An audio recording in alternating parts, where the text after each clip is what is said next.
तो फ्रेंड्स, जैसा कि हमने आपसे वादा किया है उसी वादे को निभाते हुए आज चैप्टर नंबर 3। ठीक है, चलो टाइम वेस्ट नहीं करते और स्टार्ट करते हैं सीधे। फर्स्ट हमारा टॉपिक है historian considered several elements to analysis the Mahabharat.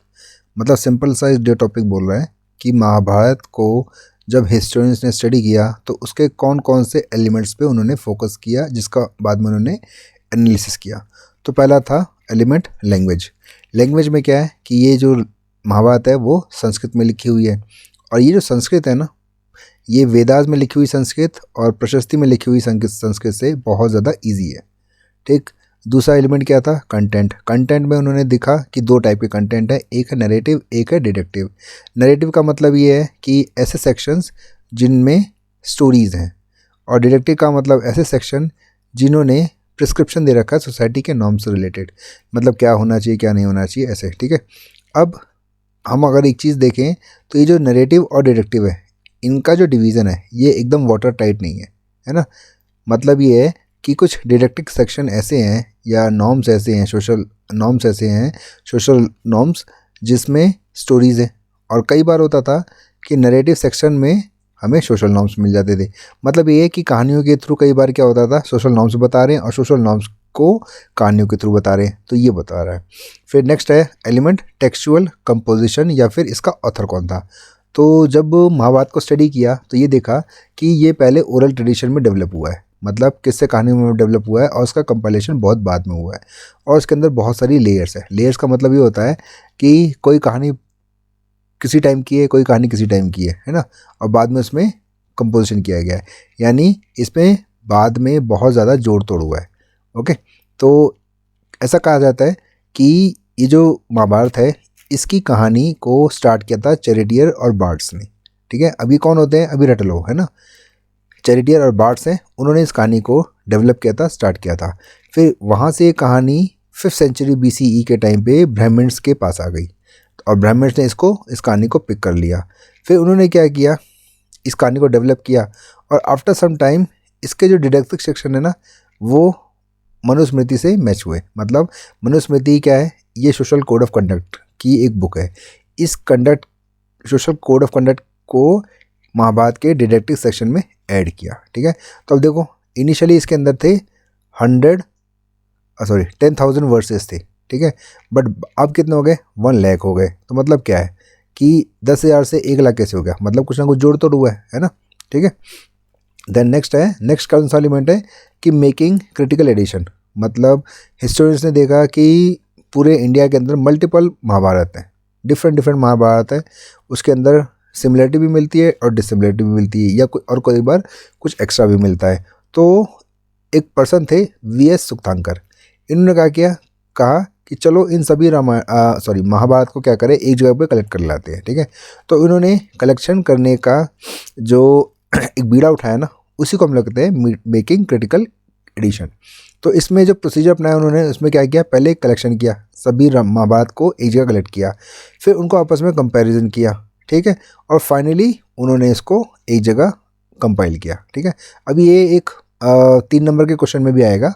अगर आपको एलिमेंट्स पूछता है तो वहाँ पे आपको इतना ही लिखना है। ठीक है, लेकिन अगर 3 नंबर के क्वेश्चन पूछेगा कि मेकिंग क्रिटिकल एडिशन, तो वहाँ पे आपको इसको डिस्क्राइब करना है, कैसे करना है हम ये बाद में बताएंगे। ठीक है, फिर आता है आर्कियोलॉजिकल सपोर्ट। मतलब जब महाभारत के स्टडी किया हिस्टोरियंस ने, तो उसका आर्कियोलॉजिकल सपोर्ट को भी सर्च करने का काम हुआ।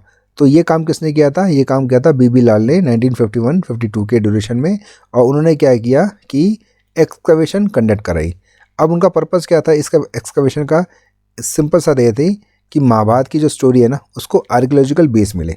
मतलब ये कहानी जो है महाभारत की, वो एक्चुअली में हुई थी कि नहीं हुई थी, अगर हुई थी तो उससे रिलेटेड एविडेंस उनको फाइंड आउट करने थे।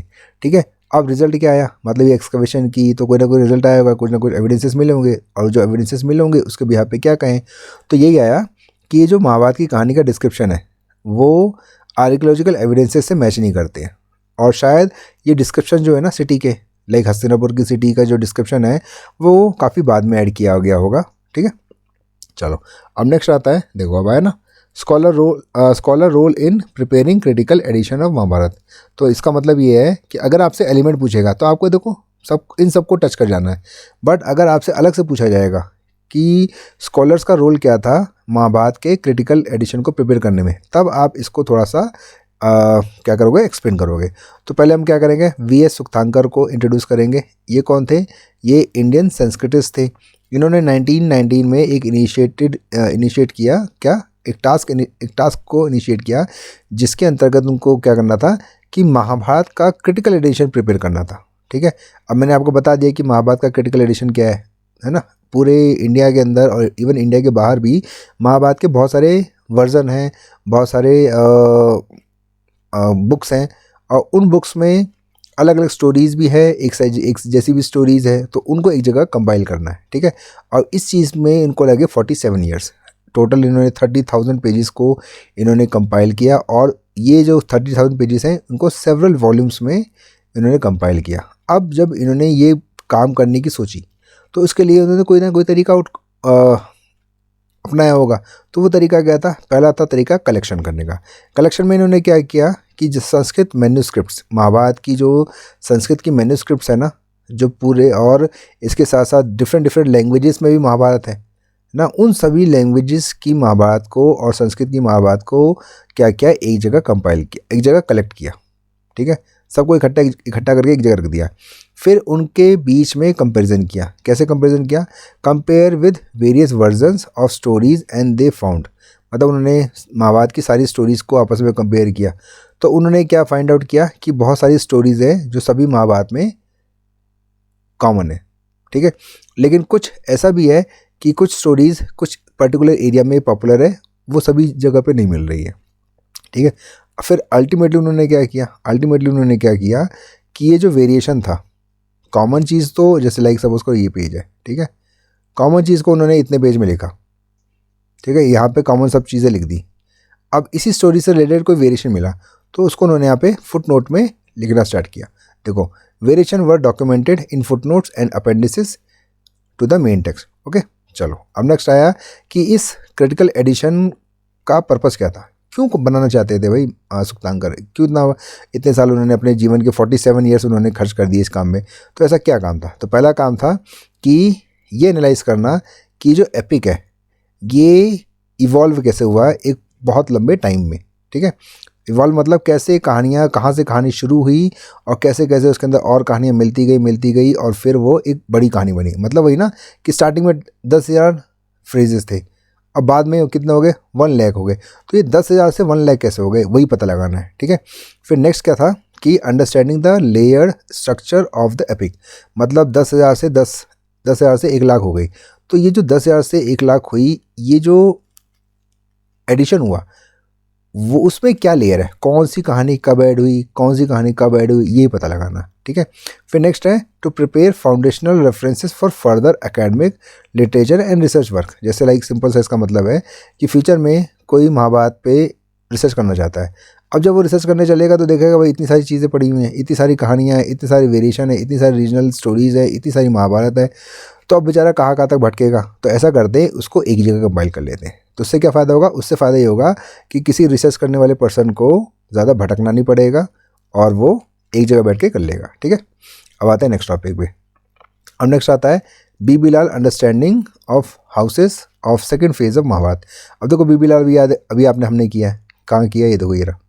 क्या किया था, आर्कियोलॉजिकल सपोर्ट, मतलब महाभारत की जो स्टोरी है ना, महाभारत की जो स्टोरी है उसको उससे रिलेटेड जो साइट्स हैं उस पर एक्सकवेट करते हैं और जो एविडेंसेस मिलेंगे उससे हम कोरिलेट करेंगे महाभारत की स्टोरीज़ को। मतलब सिंपल है कि महाभारत की स्टोरी एक्चुअली में हुई थी, उससे रिलेटेड एविडेंसेस को जुटाना है।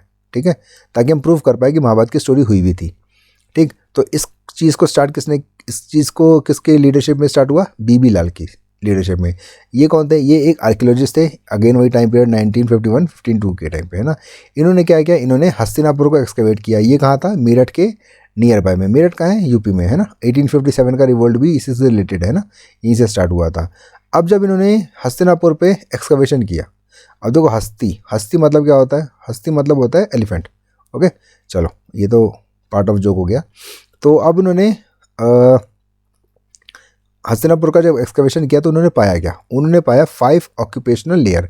अब क्या होता है देखो सिंपल, 5 ऑक्यूपेशनल लेयर का मतलब है कि इस जगह पे ऐसे 5, 1 2 3 4 5 ऐसी 5 लेयर मिली। 5 लेयर का मतलब है कि 5 बार यहाँ पे कोई ना कोई रहा होगा, डिफरेंट डिफरेंट टाइम पे पेड़ में 5 बार कोई रहा होगा, और जब वो रहा होगा ना तो उसने अपनी अपनी चीज़ों को अपने अपने लेयर पे स्टोर किया है। ठीक है, अब इसमें से सेकंड थर्ड जो लेयर है ना वो हमारे लिए इंपॉर्टेंट है। क्यों लिए इंपॉर्टेंट है?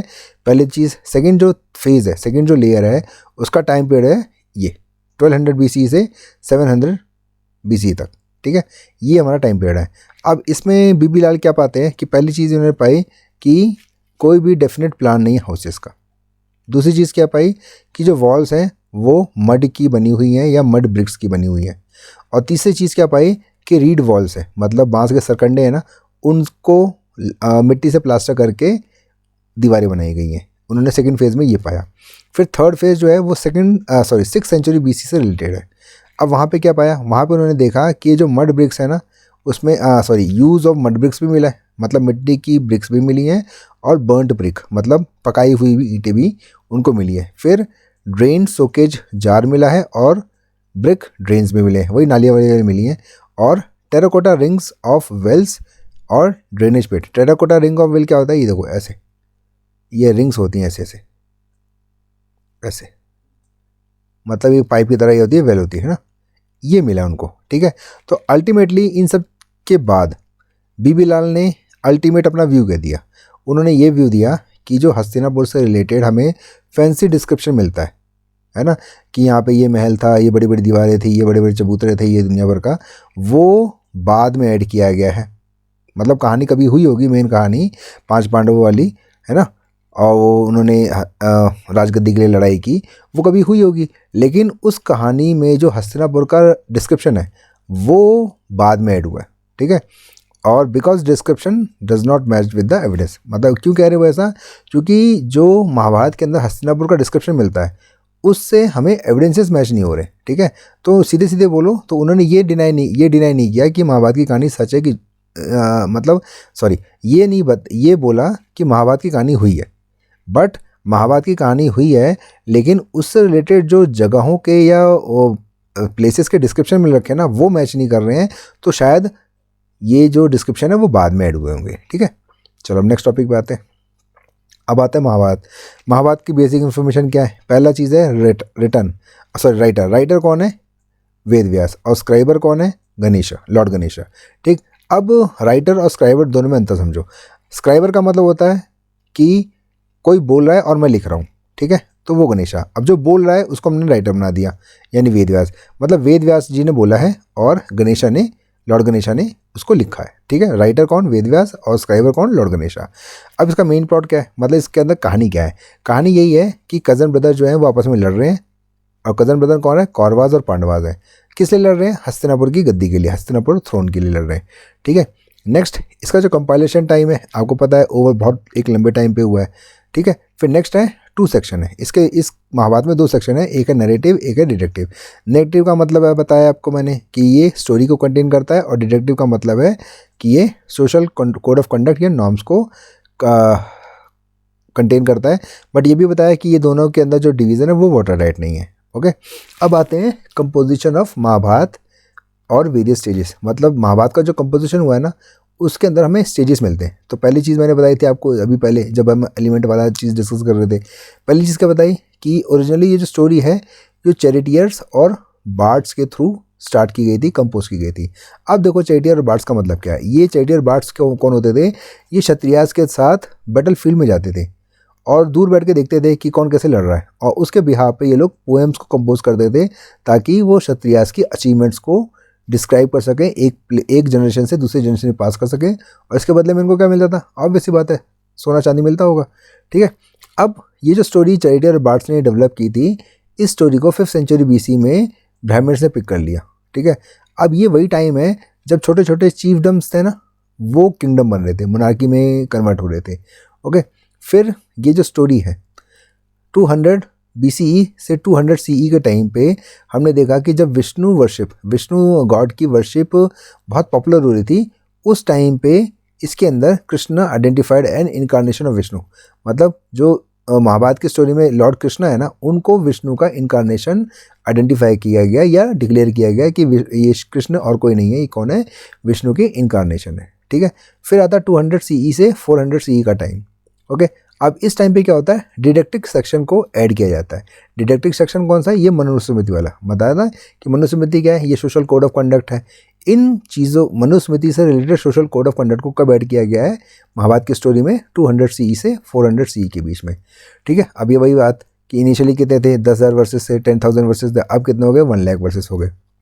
अब आता है महाभारत से रिलेटेड जो मोस्ट चैलेंजिंग एपिसोड है वो कौन सा है, तो ऑब्वियस ही बात है द्रौपदी वाला। द्रौपदी का जो मैरिज का एपिसोड है ना, वो बहुत चैलेंजिंग है। Draupadi marriage with the Pandavas. ठीक है, ये क्या है, ये एग्जांपल है पोलेंड्री का। पोलेंड्री का मतलब क्या होता है, जब फीमेल मल्टीपल मैरिज करे, यानी नहीं उसके हस्बैंड मल्टीपल हो। तो अब हमें पहले समझना पड़ेगा कि ये चैलेंजिंग क्यों है। चैलेंजिंग इसलिए है क्योंकि पोलेंड्री का एग्जाम्पल हमें एक लौता ही मिलता है ना, अपनी मैथोलॉजिकल स्टोरीज़ में या फिर रामायण महाभारत में या फिर और भी जो हमारे रिलीजियस टेक्स्ट हैं उसके अंदर में एक ही जो फेमस एग्जांपल है ना, वो यही है। ठीक है, फिर दूसरी चीज़ है कि इसलिए भी ये चैलेंजिंग है कि पोलेंड्री जो है ना, वो पैट्रियार्कल सोसाइटी में या ब्राह्मणिकल सोसाइटी में एक्सेप्टेबल नहीं है। फिर भी हम देखते हैं कि महाभारत में ये स्टोरी बहुत इंपॉर्टेंट है। ओके, अब तीसरी चीज़ ये है कि जो ऑथर है ना, उसको पता है कि पोलेंड्री जो है वो पैट्रियार्कल सोसाइटी या ब्राह्मणिकल सोसाइटी में एक्सेप्टेबल नहीं है, बट फिर भी उसको जस्टिफाई करना चाहता है कि नहीं ये सही है।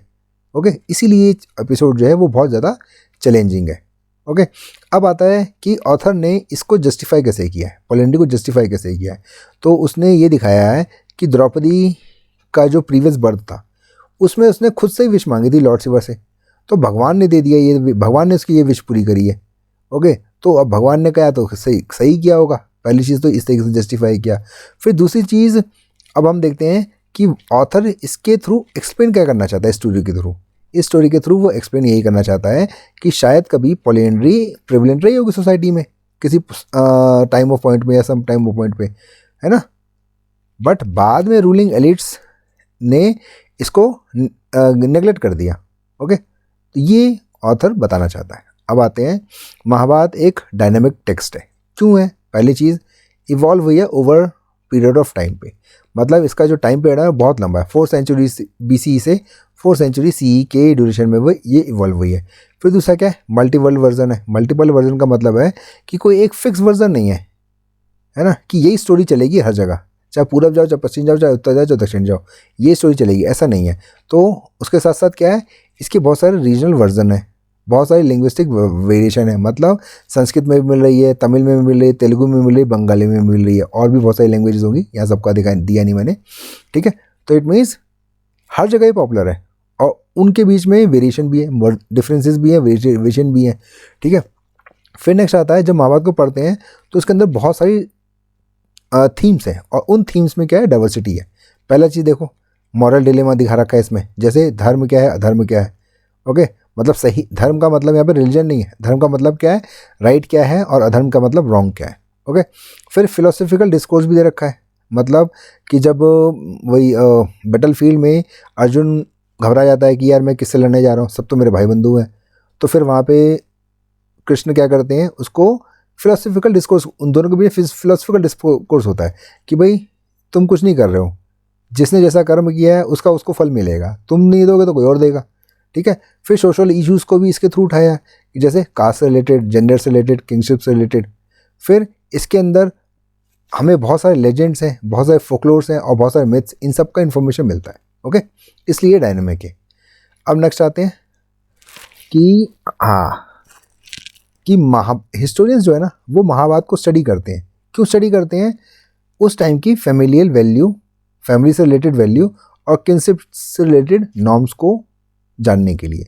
मतलब हमने देखा ना कि महाभारत का कंपाइलेशन कब हुआ है, ये पूरे टाइम पीरियड में 4 सेंचुरी BCE से 4 सेंचुरी CE, 4 सेंचुरी BC से 4 सेंचुरी CE, इतने लंबे टाइम में इसका कंपाइलेशन हुआ है।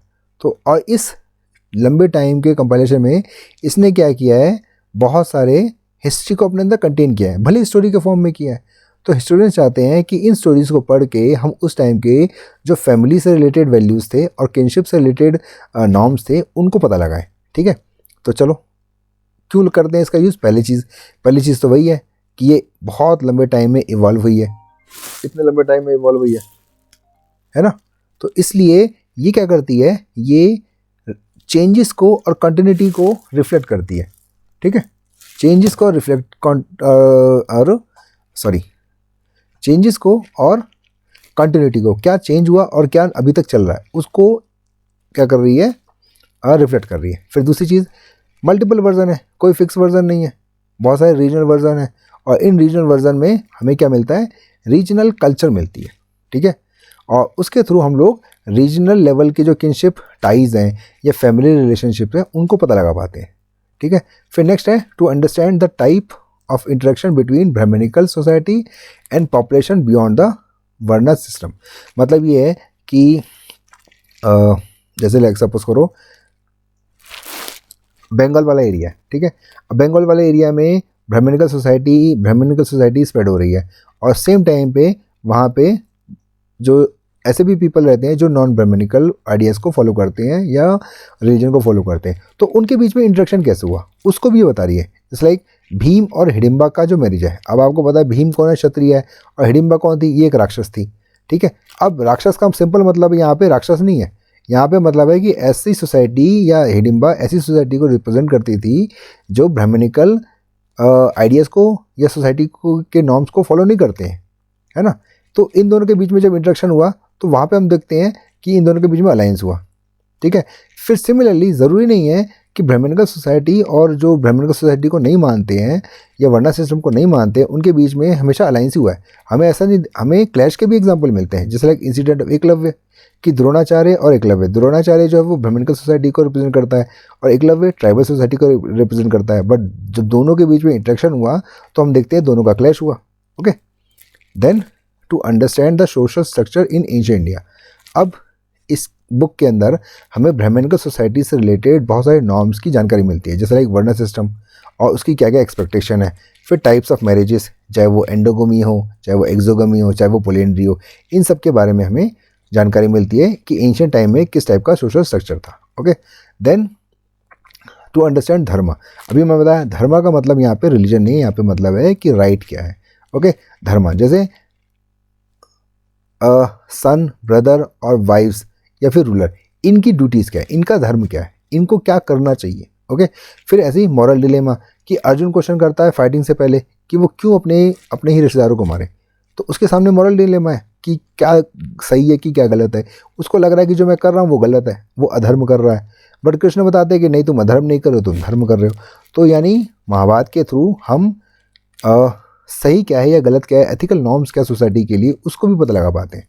ठीक, फिर महाभारत को जब हम लोग स्टडी करते हैं तो हमें विमेन की सिचुएशन और उसका क्या रोल है सोसाइटी में इस पूरे टाइम पीरियड के बीच में, उसको भी पता चलता है। जैसे लाइक कुंती का डिसीजन, वो मैटरनल अथॉरिटी को दिखाता है। कौन सा डिसीजन, जब वो 5 पांडव स्वयंवर के बाद वापस आते हैं कुंती के पास और कुंती बगैर देखे बोल देती है कि जो भी कुछ लाया है उसको क्या करो, आपस में बांट लो, और वो उसको करते भी हैं। तो मतलब ये दिखा रहा है ना कि वो मैटरनल अथॉरिटी है ना। फिर दूसरी चीज़ है गांधारी का वाव, ये क्या रिवील करता है कि वाइफ की क्या ड्यूटी है। मतलब सोसाइटी के अंदर अगर कोई फीमेल है और वो वाइफ है तो उसकी अपने हस्बैंड के लिए क्या ड्यूटी है, वो ये बता रही है ना। गांधारी ने क्या कहा, गांधारी ने ये कहा ना कि जब मेरा हस्बैंड नहीं देख सकता तो मैं क्यों देखूंगी। तो मतलब ये दिखा रहा है ना कि अगर हस्बैंड सुख भोग नहीं सकता तो तुम्हारा भी कोई हक नहीं है सुख को भोगने का। ओके, फिर नेक्स्ट है द्रौपदी का पोलेंड्री मैरिज। वो क्या करता है, सोशल नॉर्म्स को चैलेंज करता है। ठीक है, पैट्रियार्कल सोसाइटी या ब्राह्मणिकल सोसाइटी के नॉर्म्स को चैलेंज करता है। फिर इनहेरिटेंस में क्या कि ये जो महाभारत के अंदर लड़ाई हुई है वो किसने करी है, वो लड़ाई हुई है थ्रोन के लिए। थ्रोन के लिए लड़ कौन रहा है, सन लड़ रहे हैं। मतलब ये बता रहा है कि थ्रोन या राजा बनने का जो राइट है वो मेल पर्सन के पास है, वो विमेन के पास नहीं है। ओके, फिर द्रौपदी का डिसरिस्पेक्ट, मतलब जब वो आपस में वो गेम खेल रहे होते हैं और गेम में द्रौपदी को हार जाते हैं और द्रौपदी का डिसरिस्पेक्ट होता है, तो वो क्या शो कर रहा है, वो विमेन की वीकनेस शो कर रहा है कि द्रौपदी अपनी डिसरिस्पेक्ट को सेव करने के लिए भी एक मेल पर्सन को, मतलब मेल पर्सन को रिक्वेस्ट कर रही है उससे, है ना, मतलब वो अपनी डिसरिस्पेक्ट को खुद सेव नहीं कर पा रही है। Okay, then to understand inter family conflict and its consequences, मतलब ये है कि देखो कौरव और पांडवास के बीच में दोनों थे क्या, कज़न ब्रदर ही थे, बट दोनों के बीच में कॉन्फ्लिक्ट हुआ, उसका क्या कॉन्सिक्वेंस हुआ वो भी हमें महाभारत के थ्रू पता चल रहा है। और अल्टीमेटली कि महाभारत से हमें ये पता चल रहा है कि पैट्रियार्कल सोसाइटी के जो नॉर्म्स हैं उसको कैसे इम्प्लीमेंट करेंगे सोसाइटी के ऊपर। ठीक है, तो यही है कि प्रॉपर्टी जो है वो किस पे पास होगी, मेल लाइन में पास होगी। तो इसके थ्रू क्या हो रहा है, यही हो रहा है ना कि प्रॉपर्टी या फिर पावर वो किसको ट्रांसफ़र हो रही है, मेल को ही हो रही है। तो अल्टीमेटली जब मेल पर्सन को हो रही है तो वो अपने नॉर्म्स को ही सेव करेगा। ओके, अब नेक्स्ट आता है कि rules and varied practices of family tie during the Mahabharata. Mahabharata के टाइम पे फैमिली से रिलेटेड क्या क्या या सोसाइटी से रिलेटेड क्या क्या रूल्स थे। तो पहला रूल है वर्णा सिस्टम का। ठीक है, वर्णा सिस्टम का क्या रूल क्या कहता है कि सोसाइटी 4 वर्णा में डिवाइडेड है। दूसरी चीज़ क्या कहता है कि ये जो वर्णा के अंदर पोजीशन है वो बाय बर्थ है। और तीसरी चीज़ क्या कहता है कि बाय बर्थ होने के साथ साथ इन वर्णाज में हायरार्की है, मतलब कोई टॉप पे बैठा है और कोई बॉटम में बैठा है। ठीक है, और इनकी ड्यूटी फिक्स्ड है। ओके, हालांकि इसके हमें एक्सेप्शंस मिलते हैं, जैसे लाइक द्रोण कौन थे, वो ब्राह्मण थे, बट कर क्या रहे थे, क्षत्रिय वाला काम कर रहे थे। कर्म अकर्ण जो बाय बर्थ जो जिसको डिसाइड किया है कि शूद्र है, बट वो कर क्या आया था, क्षत्रिय वाला काम कर रहा था। तो एक्सेप्शन भी मिलते हैं, बट रूल यही है। ठीक है, फिर नेक्स्ट क्या है, वेरिड फॉर्म्स ऑफ किनशिप। मतलब ये है कि Kuru dynasty exemplified as joint family where multiple generation and branches of the family lived. मतलब जो रिश्तेदारी, किनशिप का मतलब होता है रिश्तेदारी, मतलब हम देख रहे हैं कि महाभारत के टाइम पे क्या है, जॉइंट फैमिली वाला कल्चर है। ओके, जहाँ पे कज़न ब्रदर क्या कर रहे हैं, आपस में रह रहे हैं, और उसके साथ साथ रह तो रहे हैं बट आपस में उनके बीच में क्या है, कॉन्फ्लिक्ट है। ठीक है, फिर है आइडिया ऑफ पैट्रियार्कल। अब इसको समझ लो अच्छे से, इसका मतलब क्या है। इसका सिंपल सा मतलब होता है कि descent through the father, child belong to the father gotra. मतलब डिसेंट, मतलब अगर मुझे अपनी पुश्ते काउंट करनी है ना कि मैं किसका बेटा हूँ, तो मैं पहले बताऊँगा मैं अपने पापा का बेटा हूँ, मम्मी का नहीं बताऊँगा। मतलब मेरे से पूछेंगे तो तुम्हारे बाप का नाम क्या है ये बताओ, माँ का नाम नहीं। मतलब मेरी जनरेशन जो मेरा जो बेटा होगा वो मेरा नाम लेगा कि मैं किसका बेटा हूँ, मेरे अपने बाप का बेटा हूँ। ठीक है, दूसरी चीज़ क्या है, इनहेरिटेंस थ्रू मेल लाइन, मतलब मेरी प्रॉपर्टी जो होगी मेरे बेटे को ट्रांसफर होगी। ओके, बेटी को नहीं होगी, बेटे को होगी। ओके, फिर नेक्स्ट क्या है, lineage. Lineage continuity depends on male heir. मतलब ये है कि हम जब भी वंश को गिनेंगे तो हमेशा पापा की साइड से गिनेंगे, मम्मी की साइड से नहीं गिनेंगे। फिर विमेन मैरी आउट, ये क्या है,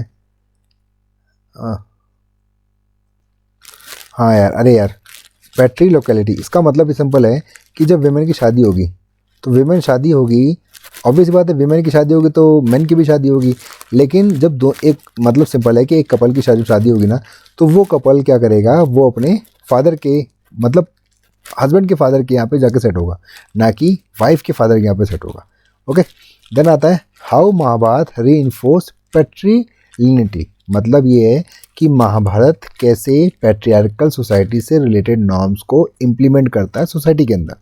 ओके, तो पहली चीज़ क्या है, प्रायोरिटी ऑफ मेल हेयर्स। मतलब ये है कि मेल डिसेंडेंट्स ऑफ द कुरु लाइन कुड रूल। मतलब ये बोल रहा है कि उत्तराधिकारी कौन बनेगा, राजा के बाद नया राजा कौन बनेगा, तो वो सिर्फ मेल डिसेंडेंट में होगा, मतलब लड़का ही बनेगा, लड़की नहीं बनेगा। ये सॉलिड है। ठीक है, नेक्स्ट है women as bearer of lineage not lineage holder.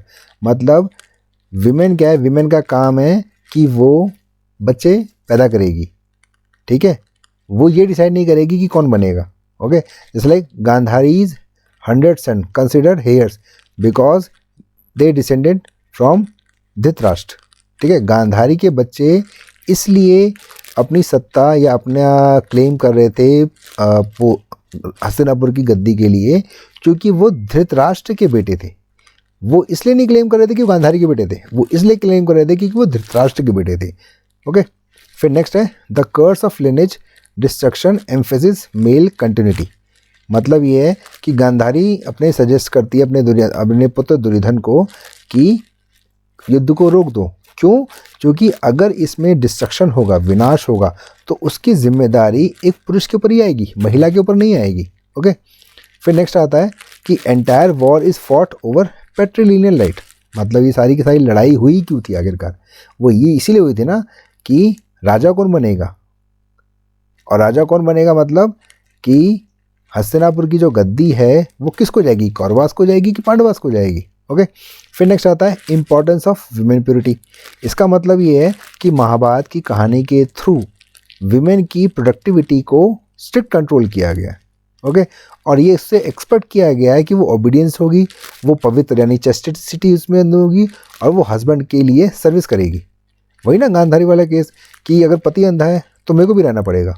Okay, then use of alternate strategies when heir were lacking. मतलब सपोज करो कि बच्चा है ही नहीं, क्या करोगे फिर अब? तो उसके लिए यही है कि मेल रिलेटिव को, किसी मेल रिलेटिव को अडॉप्ट कर लो, या फिर नियोग सिस्टम को करो। नियोग सिस्टम का क्या मतलब होता है कि जैसे लाइक हस्बैंड की डेथ हो गई, अब वाइफ क्या करेगी?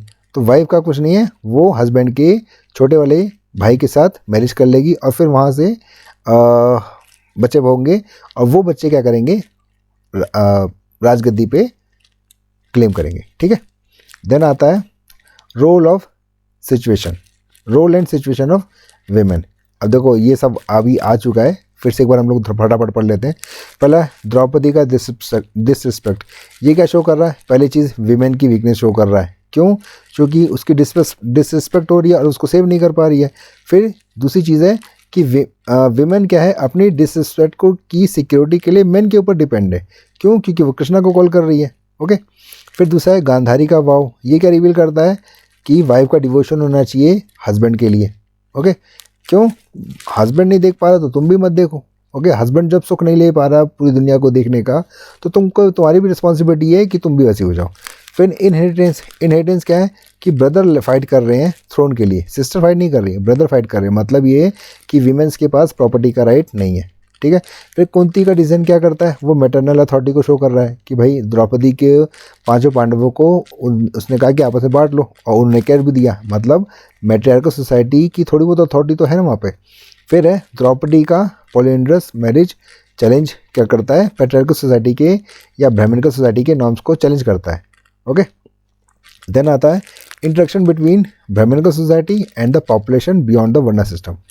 अब सिंपल सा इसको समझो ऐसे कि आज की डेट में देखो इंडिया में बहुत सारे रिलीजन है। ठीक है, हिंदूज़ भी हैं, मुस्लिम्स भी हैं, सिख भी हैं, क्रिश्चियंस भी हैं, और मल्टीपल रिलीजन है। मेजरली ये 4 हैं। ओके, तो जो हिंदूज़ हैं वो हिंदू देवी देवता को मानते हैं, मुस्लिम इस्लाम जो है वो अपने पैगंबर्स को मानते हैं, सिख जो है वो अपने गुरु को मानते हैं, ईसाई जो हैं वो जीसस क्राइस्ट को मानते हैं। ठीक है, तो अगर मैं ये कहूँ कि ब्राह्मण्स के लिए कि ये बाकी जो ग्रुप हैं ये नॉन ब्राह्मण है ना, यही है ना। तो यही चीज़ हम लोग महाभारत के टाइम पे बात कर रहे हैं कि महाभारत के टाइम पे कुछ लोग थे जो ब्राह्मणिकल सोसाइटी के ऑर्डर्स को मानते थे, वर्ना सिस्टम को मानते थे, पैट्रियार्कल सोसाइटी को मानते थे। बट कुछ लोग भी ऐसे भी थे जो इस ब्राह्मणिकल सोसाइटी को या वर्ना सिस्टम को नहीं मानते थे। तो उनके साथ जब ब्राह्मणिकल सोसाइटी या वर्ना सिस्टम के ऑर्डर को फॉलो करने वाले लोगों का इंटरेक्शन हुआ, तो वो इंटरेक्शन किस टाइप का हुआ? तो हमारे पास 2 एग्जाम्पल है। पहला एग्जाम्पल है भीम और हिडिंबा का। भीम जो है वो पैट्रियार्कल सोसाइटी या ब्राह्मणिकल सोसाइटी या वर्ना सिस्टम को मानने वाला बंदा है, और हिडिंबा जो है वो उसके अपोजिट है। बट दोनों के बीच में हमने क्या देखा कि अलायंस हुआ है, दोनों ने आपस में मैरिज कर ली। मतलब यहाँ पे ब्राह्मणिकल सोसाइटी और को मानने वाले और ब्राह्मणिकल सोसाइटी को ना मानने वाले दोनों के बीच में अलायंस हो गया है। वहीं फिर हम देखते हैं कि एक इंसिडेंट है एकलव्य का और द्रोण का। द्रोण कौन है? वो ब्राह्मणिकल सोसाइटी को मानने वाला है। एकलव्य कौन है? वो ब्राह्मण सोसाइटी को नहीं मानने वाला है। अब हम स्टोरी में नहीं जा रहे, बट अल्टीमेटली तो ये दिख रहा है ना कि द्रोणा ने क्या किया था, एकलव्य का अंगूठा मांगा था। तो ये क्या कर रहा है, ये आपस में दोनों में क्लैश दिखा रहा है। ओके, एकलव्य कौन है? वो ट्राइबल बॉय है, वो ब्राह्मणिकल सोसाइटी को नहीं मानता है, और द्रोणा जो है वो ब्राह्मणिकल सोसाइटी को मानता है। ओके, तभी तो वो कह रहा है ना कि अकॉर्डिंग टू वर्ण तुम you are not eligible for archery, है ना। तो आप एलिजिबल नहीं हो बट तुमने सीख ली, तो चलो मेरे को अंगूठा दे दो ताकि तुम भूल जाओ। ओके, अब आता है rule of marriages. Rule of marriage में क्या है कि पहली चीज़ है कि एक गोत्र में शादी नहीं करनी है। फिर दूसरा चीज़ है वर्ण संकर इज़ नॉट अलाउड। वर्ण संकर का मतलब है ब्राह्मण, क्षत्रिय, वैश्य, शूद्र। तो ब्राह्मण क्या है, क्षत्रिय शादी नहीं करेगा, वैश्य से शादी नहीं करेगा, शूद्र शादी नहीं करेगा। सिमिलरली वैश्य क्या है, मतलब ये जो 4 ग्रुप बन गए ना, ये एक तरीके से अकॉर्डिंग टू ब्राह्मणिकल सोसाइटी ये वाटर राइट है। तो एक ग्रुप से दूसरे ग्रुप में मैरिज होनी नहीं चाहिए।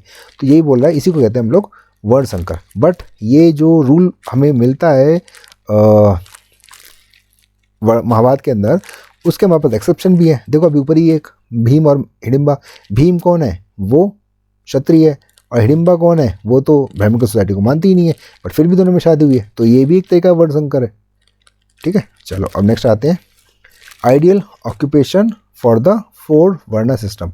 4 वर्णा में कौन कौन से वर्ण है, ब्राह्मण है, क्षत्रिय है, वैश्य है, शूद्र है।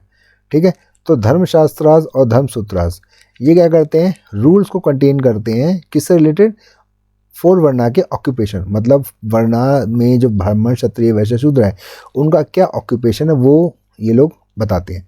तो ब्राह्मण का क्या ऑक्यूपेशन है, पहला है स्टडी और टीच, वेदास को स्टडी करना है, उसको टीचिंग करनी है। फिर सेक्रीफाइसेस यानी यज्ञ करने हैं। फिर रिसीव भी करना है और देना भी है, क्या, गिफ्ट। ओके, फिर नेक्स्ट आते हैं क्षत्रिय। क्षत्रिय का क्या काम है कि ये वॉरफेयर में एंगेज रहेंगे और अपनी टेरिटरी का प्रोटेक्शन करेंगे, plus protect the people and administrator justice, मतलब लोगों को न्याय भी देंगे, राजकाज से रिलेटेड काम करेंगे, सिंपल सी बात है।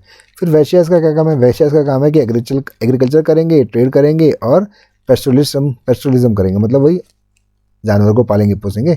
अब आता है शूद्र। शूद्र का क्या काम है, शूद्र का काम है, उसका कुछ काम नहीं है, सिर्फ ब्राह्मण, क्षत्रिय और वैश्य की सेवा करनी है। ओके, अब इससे रिलेटेड नॉर्म्स तो आपको बता ही दिया था कि चार वर्णास होते हैं। पहली चीज़ 4 वर्णा है। दूसरी चीज़ ये वर्णा की कैसे डिसाइड होंगे, बाय बर्थ होंगे। तीसरी चीज़ हर वर्णा का अपना अपना काम है। चौथी चीज़ हर वर्णा में हायरार्की है, कोई टॉप पे बैठा है, कोई बॉटम में बैठा है, ये इसकी फीचर्स है। ठीक है, अब आता है strategies for enforcing right occupation norms. मतलब ये जो 4 वर्णा है इनके अपने अपने काम है। ठीक है, तो हर वर्ण अपना काम करे, इसके लिए कौन सी स्ट्रेटजीज अपनाई होगी कि कोई वर्ण दूसरे का काम ना करे। ब्राह्मण अपना काम करे, क्षत्रिय का काम ना करे, क्षत्रिय अपना काम करे, वैश्य का काम ना करे, वैश्य अपना काम करे, शूद्र का काम ना करे, शूद्र अपना काम करे, बाकी को काम ना करे। ठीक है, इसके लिए क्या किया होगा ताकि हर वर्ण अपना ही काम करे, सिस्टम बना रहे ब्राह्मणिकल सोसाइटी का। तो पहली चीज़ उन्होंने क्या कहा कि ये जो वर्ण सिस्टम है ना, ये 4 ग्रुप बनाए, ये हमने नहीं बनाया है। किसने बनाए, ये डिवाइन ओरिजिन है। डिवाइन मतलब ऊपर वाले ने बनाए हैं। जैसे उन्होंने एग्जाम्पल दिया ऋग्वेद है, ऋग्वेद का 10th मंडल है, पुरुष सूक्त है, उसमें बताया जा रहा है कि ये जो वर्ण सिस्टम है ना, 4 वर्ण है जो बनाए वो ऊपर वाले ने बनाया, हमने नहीं बनाया है। तो जब ऊपर वाले ने बनाया तो तुम भी मानो, तुम्हारी इतनी हिम्मत कैसे हो गई कि तुम इसको रिजेक्ट करो। ठीक, फिर दूसरी चीज़ है किंग को एडवाइस करो, राजा को एडवाइस करो, क्षत्रिय को एडवाइस करो कि तुम्हारी ये ड्यूटी है कि ये वर्ण से रिलेटेड सिस्टम फॉलो हो, है ना। अगर नहीं हुआ तो मतलब तुम अपनी ड्यूटी करने में फेल हो गए। ओके, फिर नेक्स्ट है attempt to persuade people that their status use was determined the birth। तीसरी चीज़ है कि पीपल्स को ही बोलो, क्षत्रिय, वैश्य, शूद्र, ब्राह्मण, इन सबको बता कर रखो और प्रेसाइज करो या मानो, जैसे ही मानो कि तुम्हारा जो काम है ना वो तुम्हारे बर्थ के हिसाब से डिसाइड होगा, ना कि कर्मा के हिसाब से डिसाइड होगा। ठीक है, अब इसी चीज़ को डिफरेंट स्टोरीज़ के थ्रू, चाहे वो महाभारत हो, चाहे वो रामायण हो, चाहे वो अलग अलग टेस्ट हो, उनके टेक्स्ट हो, बुक्स हो, उनके थ्रू, स्टोरीज के थ्रू बचपन से बताओ कि तुम्हारा क्या काम है। जब बचपन से बताएंगे तो तुम समझ जाओगे, तुम उसके अगेंस्ट नहीं जाओगे। ठीक है, अब नेक्स्ट आता है concept of jati and how was it different with varna. तो जाति क्या है, जाति कुछ नहीं है, people who share a common occupation और profession consider the member of same jati. मतलब एक ग्रुप है, ठीक है, किसी भी ग्रुप ऑफ पीपल है, अब ये सेम टाइप के ऑक्यूपेशन करते हैं तो ये सेम जाति हो गई। सिंपल, समझ में आ गया। चलो नेक्स्ट आते हैं। अब इसका क्या रिलेशन है वर्णा से। तो नॉर्मली क्या है, जाति जो होती है ना वो वर्णा का डिवीज़न होती है, सब डिवीज़न होती है। मतलब 4 वर्ण है, ब्राह्मण, क्षत्रिय, वैश्य, शूद्र। तो शूद्रा एक क्या हो गया, एक वर्ण हो गया। और शूद्रा वर्ण हो गया तो इसके अंदर फिर नॉर्मली और भी जातियाँ होंगी। और ये जो पीपल्स होंगे ना, ये आपस में डिवाइड होंगे on the basis of same occupation. ठीक, फिर जाति की तरह वर्णा की तरह जाति भी क्या है, बाय बर्थ डिसाइड होगी। ठीक, फिर तीसरी चीज़, वर्णा की तरह जाति भी क्या है, उसके अंदर हायरार्की है, मतलब कोई ऊपर होगा कोई नीचे होगा। फिर नेक्स्ट थिंग क्या है, मैरिज बिटवीन सेम कास्ट और जाति इज अलाउड। मतलब वर्णा है, ये वर्णा है, शूद्र वर्णा में मल्टीपल जाति हो गई। तो ये जो जाति है ना, पहली जाति, ये अपने ही लोगों में शादी करेगी, दूसरी जाति में नहीं करेगी। ठीक है, और सेम इजी तरीके से, but marriage between varna is also allowed but exception are present. Okay, same as it is, वर्णा में भी सेम शादी होती है, ब्राह्मण में शादी करता है, शूद्र में नहीं करता, है ना, ऐसा कहा गया है। बट हमारे पास एक्सेप्शन है, जैसे लाइक प्रभावती गुप्ता। अब आते हैं नेक्स्ट टॉपिक, कि ये बहुत इंपॉर्टेंट टॉपिक है, इसको ध्यान से देखना। अनटचेबल्स का क्या पोजीशन था एंशिएंट इंडिया के अंदर। ठीक, तो इसको हम लोग पहले करेंगे चाइनीज़ ट्रैवलर्स के थ्रू। अभी चाइनीज़ ट्रैवलर्स कौन है, ये कोई नहीं है, तो फारसियान है, एक शोनजांग है। ठीक है, अब ये यहाँ क्या कर रहे हैं, ये देखो, ये थे बुद्धिस्ट। ठीक है, बुद्धिज़्म अशोका के टाइम पे पूरे इंडिया में और इंडिया के बाहर फैला, और धीरे धीरे वो चाइना में ही फैला। तो चाइना के जो लोग थे ना, वो बुद्धिज़्म को स्टडी करना चाहते थे। तो उनमें से ही कुछ लोग, जैसे फारसियान और शोनजांग, ये क्या हो गया, ये इंडिया में आए और इंडिया के अंदर आके उन्होंने बुद्धिज़्म को स्टडी किया। ठीक है, तो ऐसे एक बंदा थे फारसियान कब आए, 399 से 414 सी के टाइम पे ये आई थिंक इंडिया में थे। ठीक है, अब इन्होंने जब इंडिया में आए तो इन्होंने इंडिया की सोसाइटी को देखा, तो इन्होंने पाया कि यहाँ पे कुछ पीपल्स हैं जिनको अनटचेबल की तरह ट्रीट किया जाता है, मतलब उनको छुआ भी नहीं जाता। तो ऐसे लोगों में कौन है, मेन चांडाल इज़ मार्जिनलाइज कम्युनिटी, मतलब वो बाकी कम्युनिटी से अलग रहती है। ठीक है, इनको इम्प्योर ट्रीट करते हैं, मतलब इनका जो काम है ना, वो पवित्र नहीं है, शुद्ध नहीं है, अशुद्ध है, इम्प्योर है, और इनको मेन स्ट्रीम से अलग कर रखा है। ठीक है, इनका जो सेटलमेंट है वो टाउन से अलग होता है, मतलब जहाँ सब लोग रहते हैं ना, वहाँ नहीं रहेंगे, इससे अलग रहेंगे। ठीक है, और इनके काम को पोल्यूटिंग ऑक्यूपेशन बताया है, मतलब अशुद्ध काम करते हैं। अशुद्ध काम कौन सा काम है according to brahmanical society, butchery, मतलब बुचर का जानवरों को काटना, है ना, एक्सक्यूजन लोगों को मारना, बलि देना, या फिर सजा देना, है ना। फिर स्कैवेंजिंग, मतलब ये स्कैवेंजिंग भी करते थे।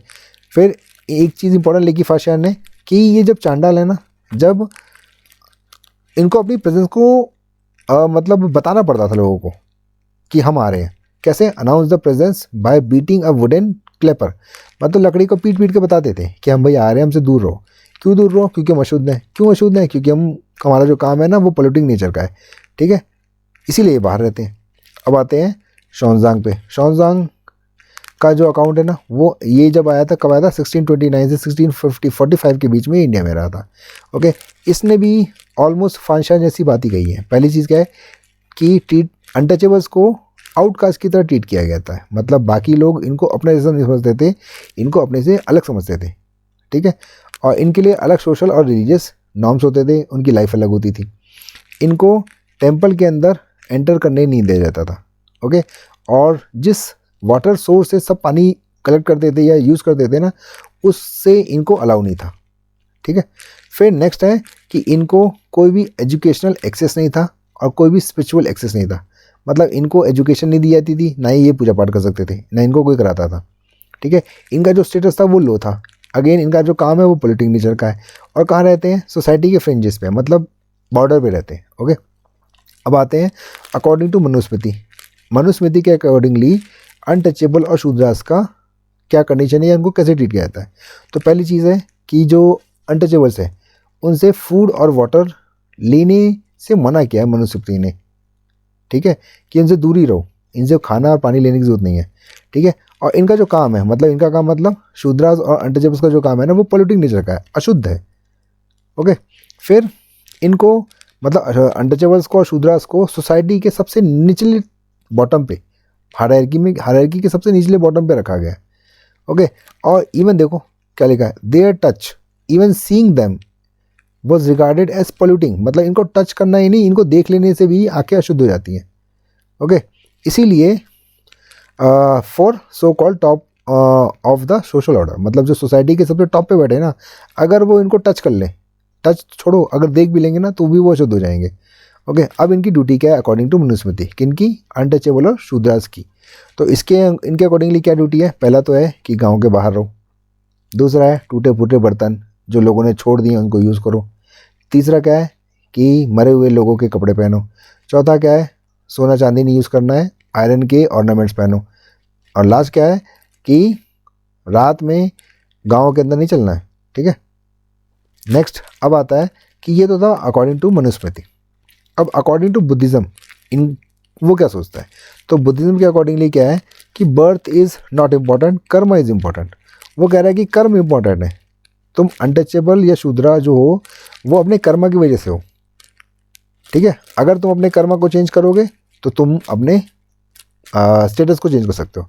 तो ऐसे ही हमारे पास किताब में एक है जिसमें हम देखते हैं कि चांडाल बिकम सेंट। एक चांडाल था, बाय बर्थ वो चांडाल था, बट आफ्टर सम टाइम उसने अपने कर्मा को चेंज किया और वो सेंट बन गया। मतलब बुद्धिज़्म क्या है, वो इम्प्रूवमेंट अलाउ करता है ना, क्यों, क्योंकि वो कर्मा भी बिलीव करता है।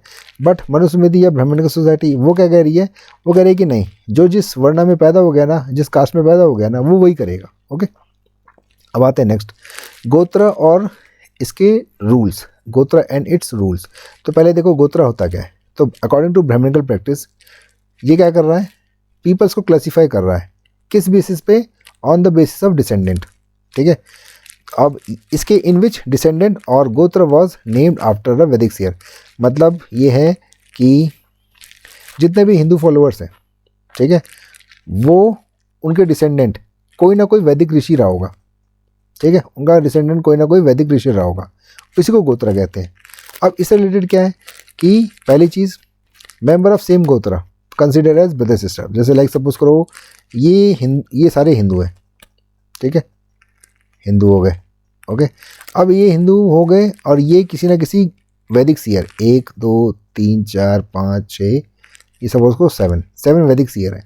अब यहाँ से एक ब्रांच चली, इसके यहाँ से 2 लड़के, एक लड़का, यहाँ से ब्रांचेस होना स्टार्ट हुई। तो ये जो है ना, ये आपस में क्या होंगे, ये ब्रदर सिस्टर होंगे। अब जब ब्रदर सिस्टर हैं तो आपस में मैरिज भी नहीं करेंगे, तो इन मीन्स मेंबर ऑफ सेम गोत्रा कुड नॉट मैरी। ठीक है, फिर नेक्स्ट, अगर मान लो इस गोत्रा की कोई फीमेल है, उसकी मैरिज इस गोत्रा के मेल से हो गई, तो जब ये गोत्रा की फीमेल की मैरिज इस गोत्रा के मेल से होगी तो ये अपना गोत्र छोड़ के इस गोत्र में आ जाएगी। ठीक है, तो women give up their father गोत्रा, अडॉप्ट हस्बैंड गोत्रा ऑन मैरिज। ओके, बट हमारे पास एक्सेप्शंस हैं सातवाहन रूलर्स के, जिन्होंने अपनी मदर के गोत्र को कैरी किया था। ओके, अब आते हैं हम लोग exception related to brahmanical prescriptions about occupation and rule of marriage. तो ठीक है, पहले हम क्या कर रहे हैं, एक्सेप्शन कर रहे हैं। मतलब हमने बहुत सारी चीज़ें पढ़ ली ब्राह्मणिकल सोसाइटी के अकॉर्डिंगली कि वर्ण सिस्टम में ऐसा होता है, शादी ऐसे होनी चाहिए। तो क्या ये ऐसे ही था क्या, है ना, किसको क्या काम करना है सब फिक्स हो रखा है, तो ऐसे ही क्या, या इसके कोई एक्सेप्शन है ना, या कोई ऐसे कंडीशन है जहाँ पे ये रूल फॉलो नहीं हो रहा है ना। तो चलो वर्ण से रिलेटेड, वर्ण ऑक्यूपेशन से रिलेटेड जो प्रिस्क्रिप्शंस हैं और जो प्रैक्टिसेस हैं उसको देखते हैं। पहला प्रिस्क्रिप्शन क्या है, ब्राह्मण अकॉर्डिंग टू ब्राह्मणिकल सोसाइटी क्या है कि ऑक्यूपेशन फिक्स्ड है। ब्राह्मण क्या करेगा, वेदास का स्टडी करेगा, सेक्रीफाइस कराएगा। क्षत्रिय क्या करेगा, वॉरियर बनेगा। वैश्य क्या करेगा, ट्रेडिंग या एग्रीकल्चर करेगा। और शूद्र क्या करेगा, ऊपर वाले की सर्विस करेगा। ओके, तो ये अकॉर्डिंग टू ब्राह्मणिकल आइडिया है, मतलब ब्राह्मणिकल सोसाइटी के अकॉर्डिंगली ये होना चाहिए। बट क्या हमेशा ऐसा होता था, तो हम देखते हैं हिस्टोरिकल रियलिटी क्या है कि ब्राह्मण जो है वो ट्रेडर का काम कर रहे हैं। मतलब ब्राह्मण है तो ब्राह्मण, बट वो काम किसका कर रहे हैं, वैश्य। ये तो गड़बड़ हो गया, भाई बर्थ ब्राह्मण है तो उसको तो ये करना चाहिए था, बट वो कर क्या रहा है, ट्रेडिंग कर रहा है। सिमिलरली चांडाल बिकम बोधिसत्व। चांडाल है वो कौन है, शूद्र। शूद्र नहीं, अनटचेबल है, शूद्र से भी नीचे है, बट वो काम क्या कर रहा है, बोधिसत्व। बोधिसत्व मतलब स्पिरिचुअल या फिर रिलीजियस वर्क कर रहा है, तो मतलब कौन है, वो ब्राह्मण वाले काम कर रहा है। फिर सिमिलरली ब्राह्मण बिकम किंग। जो वाकाटक रूलर थे वो कौन थे, वो बाय बर्थ ब्राह्मण थे, बट वो काम किसका कर रहे हैं, शूद्र का कर रहे हैं, तो ये तो गड़बड़ हो गया। सिमिलरली यहाँ पे आप महापदम नंद का डाल सकते हो, मगध रूलर महापदम नंद। मगध रूलर महापदम नंद को कंसिडर करते हैं शूद्र ज़्यादातर लोग, बट वो काम कौन सा कर रहा है, वो राजा बन गया, तो यानी कौन बन गया, क्षत्रिय बन गया। तो it means according to brahmanical society ये चारों वर्णों के ऑक्यूपेशन ये हैं, होने चाहिए, है ना। बट हमारे पास रियलिटी क्या निकल के आ रही है, रियलिटी कुछ और निकल के आ रही है, ठीक है। अब देखो इसी तरीके से मैरिज रूल में प्रिस्क्रिप्शन क्या है और प्रैक्टिस क्या होती है। अकॉर्डिंग टू ब्राह्मण का आइडियल, मतलब ब्राह्मण का सोसाइटी क्या कहती है कि मैरिज कैसे होनी चाहिए। पहली चीज़ एंडोगमी जो है यानी विद इन वर्ण वॉज प्रेफर्ड, मतलब शादी अपने ही वर्ण में करनी है, अपने वर्ण से बाहर नहीं करनी है, ठीक है। फिर हाइपरगमी अलाउड करता है, हाइपोगमी डिस्करेज करता है। फिर नेक्स्ट थिंग वर्ण संकर को भी डिस्करेज कर रहा है, कह रहा है कि एक वर्ण का पर्सन को दूसरे वर्ण से शादी नहीं करनी चाहिए। ये अकॉर्डिंग टू ब्राह्मणिकल सोसाइटी है। बट एक्चुअली में क्या है, एक्चुअली में हिस्टोरिकल रियलिटी क्या है कि हम देखते हैं इंटर वर्ण शादी हो रही है, जैसे लाइक प्रभावती गुप्ता। अब देखिए गुप्ता यानी वैश्य कम्युनिटी से आ रही है, बट इसकी शादी किससे हो रही है, वाकाटक जो कि खुद ब्राह्मण थे, मतलब वैश्य की शादी ब्राह्मण से हो रही है, तो ये तो इंटर वर्ण हो रही है, मतलब रूल फॉलो नहीं हो रहा है। फिर आउटकास्ट शादी, मतलब अपने वर्ण से बाहर हो रही है। भीम कौन है, क्षत्रिय है, और हिडिंबा कौन है, वो ब्राह्मण का ऑर्डर को मानती ही नहीं है, तो बस दोनों में मैरिज हो रही है। तो इट मीन्स नॉर्म्स कुछ कह रहे हैं और हिस्टोरिकल रियलिटी कुछ निकल के आ रही है, बस यही एक्सेप्शन है, यही आपको लिखना है। चलो अब नेक्स्ट आते हैं, population beyond the influence of brahmanical ideas for four varna, है ना। अब हमें ऐसे लोगों के बारे में बताना है जो brahmanical idea of four varnas, ये सिंपल बोलो ना, वर्णा सिस्टम को जो लोग नहीं मानते थे ना, उनके बारे में बताना है, ठीक है। तो देखो population whose social practices were not influence by varna Brahmanical ideas, कौन कौन है। चलो पहला चीज़ हम देखते हैं कि ऐसे लोग जो वर्णा सिस्टम को या ब्राह्मणिकल ऑर्डर को नहीं मानते हैं, उनको ब्राह्मणिकल टेक्स्ट में कैसे दिखाया गया है, ठीक है। तो संस्कृत टेक्स्ट उनको क्या दिखाती है कि वो ऑड है, अनसिविलाइज्ड है, एनिमल जैसे है। मतलब अगर जो ब्राह्मणिकल ऑर्डर को फॉलो कर रहा है तो ठीक है, बट जो नहीं कर रहा है वो कैसा है, वो अनसिविलाइज्ड पर्सन है, एनिमल लाइक पर्सन है। अगेन ये वही वाली बात होगी ना, जैसे ब्रिटिशर्स इंडिया में आए थे और ब्रिटिशर इंडिया में आए थे तो वो हमें पिछड़ा हुआ बताए थे, बैकवर्ड बताए थे। ऐसे ही ब्राह्मणिकल सोसाइटी के जो टेक्स्ट हैं वो क्या कर रहे हैं, जो उनको नहीं मान रहा है उनको दिखा रहा है, ठीक है। फिर नेक्स्ट जो फॉरेस्ट ड्वेलिंग कम्युनिटीज़ है, ठीक है, जो जंगल में रहने वाले लोग हैं, है ना, उनको क्या बता रहे हैं कि वो हंटिंग और गैदरिंग पर डिपेंडेंट रहते हैं, ठीक है। फिर जैसे एक कम्युनिटी है निषाद कम्युनिटी, एकलव्य जिससे बिलोंग करता था, वो क्या है, वो ब्राह्मणिकल सोसाइटी के ऑर्डर से बाहर है, उसे इन्फ्लुएंस नहीं है, ओके। फिर इसी तरीके से नोमैडिक पेस्टोरलिस्ट पीपल भी हैं जो ब्राह्मणिकल सोसाइटी के या वर्णा सिस्टम के ऑर्डर से बाहर है। ये क्या करते हैं, ये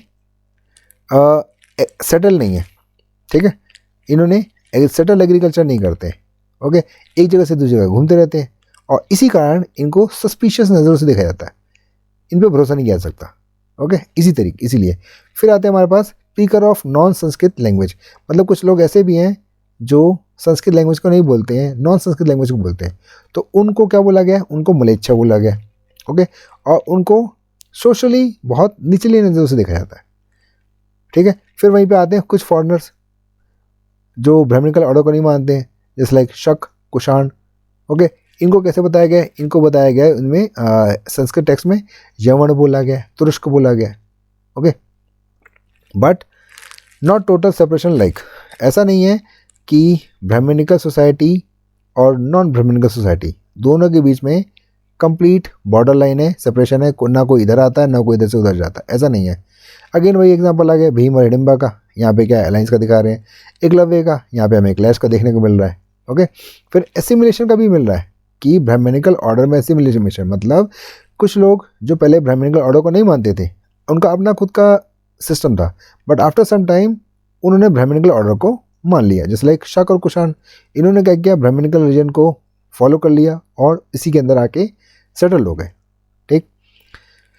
अब आता है next topic, kingship was not only with Kshatriyas but also with non Kshatriyas. ये वही वाली बात है अभी हमने पढ़ा ना ऊपर कि फोर वर्णास की चार अपनी अपनी ड्यूटीज़ हैं, ठीक है, और कोई दूसरे की ड्यूटी नहीं करेगा, ठीक है। तो ये क्षत्रियाज की क्या ड्यूटी है, क्षत्रिय की ड्यूटी है अकॉर्डिंग टू मनुस्मृति कि वो रूल करेगा, राजा है ना, रूल करेगा, लोगों की सिक्योरिटी करेगा, जस्टिस प्रोवाइड करेगा, ठीक है।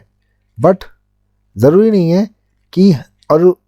है कि राजा हमेशा क्षत्रिय होगा, but varna order rules was not always strictly followed, है ना। जैसे लाइक हमारे पास एग्जाम्पल है कि ब्राह्मण वर्ण से भी राजा बने, जैसे लाइक सातवाहन, वाकाटक, चोला, ये सब ब्राह्मण थे बट इन्होंने क्षत्रिय के काम किए।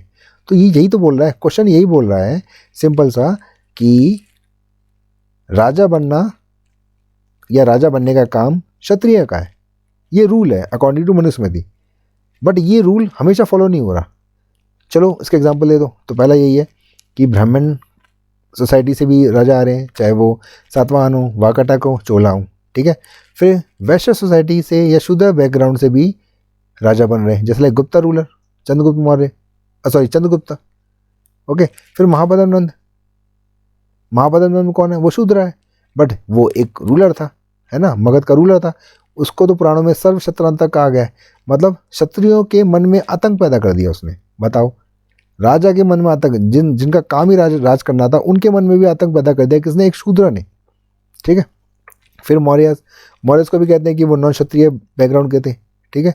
फिर king from beyond the varna order, ऐसे भी राजा बने हैं जो वर्ना ऑर्डर के बाहर थे, जैसे लाइक इंडो ग्रीक, पार्थियन, शक, कुषाण। ये क्या है? ये तो क्षत्रिय थे भी नहीं, ना वर्ना किसी वर्ना को मानते, फिर भी ये राजा थे, ओके। देन आता है क्रक्स। क्या है क्रक्स? यही है कि political power was effectively open to anyone, जिसकी लाठी उसकी भैंस। सिंपल सी बात, मतलब जो पावरफुल है या फिर जो योग्य है, जो कैपेबल है, वो बन जाएगा, ओके। जैसे like Mahapadma Nand by birth तो ये डिसाइड किया था ना कि वो क्या बनेगा? वो बनेगा शूद्र, और वो करेगा ऊपर वालों की सेवा। ऊपर वाले मतलब ऊपर के जो 3 वर्ण हैं उनकी करेगा सेवा, बट इसके अंदर कैपेबिलिटी थी, तो कैपेबिलिटी थी तो इसीलिए वो क्या बन गया? राजा बन गया। तो इट मीन्स बर्थ पे डिपेंड नहीं है ना, बर्थ पे डिपेंड नहीं है। अब आता है एक छोटा सा टॉपिक है शक रूलर। शक रूलर कौन थे? ये सेंट्रल एशिया में आए थे। इनको ब्राह्मणिकल सोसाइटी में या ब्राह्मणिकल टेक्स्ट जो है उनके अंदर कैसे डिस्क्राइब किया गया है? मलेच्छा में डिस्क्राइब किया है, बारबेरियन कहा गया है, आउटसाइड वर्ना ऑर्डर या ब्राह्मणिकल ऑर्डर से कहा गया है, ठीक है। बट आफ्टर सम टाइम शकाज ने क्या किया? हिंदुइज्म को अडॉप्ट कर लिया। तो उसी में एक रूलर है रुद्रदामन, ठीक है, शका रूलर है। इसने क्या किया था? सुदर्शन लेक को दोबारा रीबिल्ड किया था। रीबिल्ड का मतलब ये सुदर्शन लेक याद होगा, चंद्रगुप्त मौर्य के टाइम से स्टार्ट हुई थी, ये टूट टाट गई होगी। तो टूटने के बाद रुद्रदामन ने क्या किया? इसको रिपेयर करा दिया, ठीक है। और रिपेयर कराने के बाद इसने गिरनार में एक संस्कृत इंस्क्रिप्शन छोड़ा है। इंस्क्रिप्शन, अरे ये लिखा ना कि भाई ये सुदर्शन लेक है, बहुत पुरानी है, टूट गई थी, इसको मैंने बनवाया, ठीक है। फिर इससे क्या पता चलता है? इससे मैं ये पता चलता है कि वो संस्कृत ट्रेडिशन से फेमिलियर था। उसके जो फोर फादर थे वो भले वर्णा सिस्टम को या ब्राह्मणिकल ऑर्डर को फॉलो नहीं करते थे, बट उसने अब इसको फॉलो कर लिया, ठीक। अब है, ये है लास्ट टॉपिक। हाँ लास्ट क्या भैया, चलो लास्ट टॉपिक है, फटाफट निपटा देते हैं, बहुत देर हो गई यार, फिर से 1 घंटा हो गया। Access to property sharpened social differences between men and women in ancient time. Ancient time के अंदर मेन एंड वीमेन के बीच में प्रॉपर्टी से रिलेटेड डिफरेंसेस थे, और इस डिफरेंस ने सोशल डिफरेंसेस को और बड़ा कर दिया। कैसे? ठीक है, तो देखो, पहली चीज़, विमेंस को फैमिली की प्रॉपर्टी में इक्वल शेयर को डिनाई किया था, ठीक है। ये बोला गया कि जब भी पापा की प्रॉपर्टी बटेगी तो उसमें विमेन का इक्वल शेयर अपने, मतलब किसी भी लड़की का शेयर अपने भाई जैसा नहीं होगा। इसके लिए क्या है? मनुस्मृति है। मनुस्मृति क्या बोल रहा है कि जो पैटर्नल एस्टेट है, पैटर्नल एस्टेट का मतलब होता है पापा की जागीर, है ना, पिता की जागीर, वो किस में डिवाइड होगी? बेटों में डिवाइड होगी। और जब बेटों में डिवाइड होगी तो जो बड़ा बेटा होगा ना, उसको थोड़ा सा ज़्यादा शेयर मिलेगा, ठीक है। और विमेन क्या है? विमेन कोई भी क्लेम नहीं करेगी। तो ये क्या है? ये अनइक्वल सिस्टम और इनहेरिटेंस नहीं है कि लड़कों भाइयों को मिल गया, बड़े भाई को और ज़्यादा मिल गया, बहन को कुछ नहीं मिला। तो इसने क्या किया? इसने पुरुष और स्त्री, मेल और फीमेल दोनों के बीच में एक दीवार नहीं खींच दी, ठीक। चलो नेक्स्ट करते हैं। Man had many more ways to acquire wealth. मतलब अगर आप एक पुरुष के रूप में जन्मे हो, आप एक मेल पर्सन हो, तो आपके पास संपत्ति, प्रॉपर्टी को अर्जित करने को, कमाने के बहुत सारे तरीके हैं। जैसे लाइक मनुस्मृति क्या कह रहा है कि अगर आप आदमी हो तो आपके पास टोटल 7 तरीके हैं। कौन कौन से? इनहेरिटेंस, आपके पापा से मिल गया। फाइंडिंग, कहीं से खोज लिया आपने। परचेज, कुछ खरीद लिया। कॉन्क्वेस्ट, किसी के ऊपर अटैक करके जीत लिया। आपने काम करके अर्न कर लिया। आपको किसी ने गिफ्ट दे दिया या आपने इन्वेस्टमेंट किया। ये 7 तरीके मनुस्मृति ने किसके लिए बताए? मैन के लिए बताए कि अगर आप आदमी हो तो आप इन तरीक़ों से अपनी प्रॉपर्टी को, अपनी संपत्ति को अर्जित कर सकते हो या कमा सकते हो। बट वीमेन के लिए क्या है? वीमेन के लिए केवल 6 हैं, और वो भी किससे रिलेटेड है? ज़्यादातर मैरिज से रिलेटेड है कि शादी के टाइम पे जो होगा, जो मिलेगा वही वीमेन का है। ये क्या बात हुई भाई? पुरुष के लिए आपने इतने सारे तरीके बता दिए, महिला के लिए बताओ एक ही तरीका, 6 तरीके, वो भी उसमें भी सारे तरीके मैरिज से रिलेटेड है। तो ये इन दोनों ने, इस चीज़ ने क्या किया, महिला और पुरुष में डिफरेंस पैदा कर दिया। ठीक है, अब देखो, most resources were controlled by man. अब ऐसा नहीं है कि विमेन के पास बहुत सारे तरीके हैं, तो जो तरीके हैं भी ना, वो भी कौन कंट्रोल कर रहा है? मैन कर रहा है। ठीक है, बट हालांकि हमारे पास इसका एक्सेप्शन है कि प्रभावती गुप्ता की शादी हुई थी वाकाटक रूलर से। ठीक है, अब वाकाटक रूलर की जब डेथ हो जाती है तो उसके बाद रानी कौन एक्चुअली में होना ही क्या चाहिए था कि वाकाटक रूलर की फैमिली में ही वो चीज़ ट्रांसफर होनी चाहिए थी, बट प्रभावती गुप्ता को मिल जाती है वो। और प्रभावती को गुप्ता कौन है? एक फीमेल है, तो यहाँ पे है। बट यहाँ पे ये बोल सकते हो कि प्रभावती गुप्ता को क्यों मिली? क्योंकि उसके पापा का हाथ था, उसके पापा खुद रूलर थे, तो इसलिए उसकी पावर को कोई चैलेंज नहीं कर सका। बट अल्टीमेटली हम देखते हैं ना कि सोसाइटी के जो नॉर्म्स हैं वो पॉलिटिकल पावर की वजह से डिस्टर्ब हो रहे हैं ना, तो हुए तो ना। चलो नेक्स्ट है, women wealth was tightly controlled. जो विमेन की वेल्थ है ना, वो चाहे जैसे भी आई हो उसके पास, चाहे वो अच्छे, वैसे तो एक तो बहुत कम तरीके हैं, पर चलो उन तरीक़ों से उसने प्रॉपर्टी को या वेल्थ को अर्न किया।